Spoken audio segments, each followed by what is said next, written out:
ফুটবলের জন্য নতুন স্টেডিয়াম তৈরির উদ্যোগ নিচ্ছে জাতীয় ক্রীড়া পরিষদ। এছাড়া যত দ্রুত সম্ভব সব ফেডারেশনের অ্যাডহক কমিটি গঠন করে দেশের ক্রীড়াঙ্গন সচল রাখতে চান ক্রীড়া উপদেষ্টা আসিফ মাহমুদ। জাতীয় ক্রীড়া পরিষদ বিসিবির নির্বাচন নিয়েও কথা বলেন তিনি।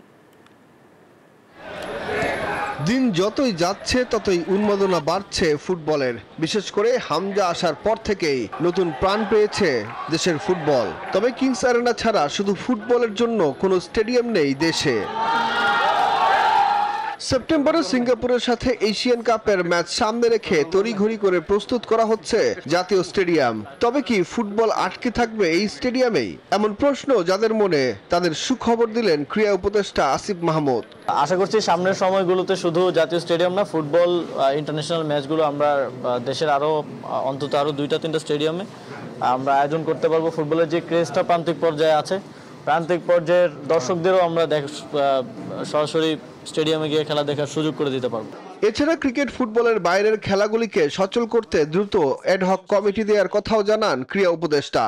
আশা করা যাচ্ছে এই সপ্তাহের মধ্যে আমরা সবগুলো কমিটি প্রকাশ করে দেব, যে অ্যাডহক কমিটিগুলো বাকি ছিল, এবং এরপরে যেই কমিটিগুলো হয় নাই, ওই স্পোর্টসগুলো স্বাভাবিকভাবে একটু স্থবিরতা ছিল, আশা করি সেই স্থবিরতা কাটবে।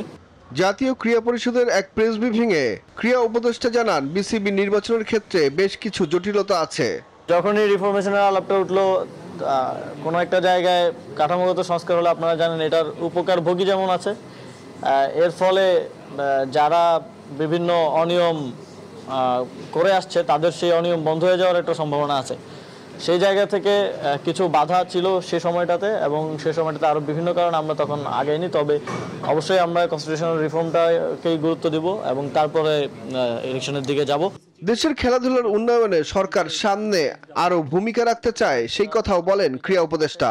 তো এই সকল ধরনের জটিলতা নিরসন না করে আমরা কোনো সিদ্ধান্তে আসলে যেতে পারছি না। সুখন সরকার, নিউজ 24, ঢাকা।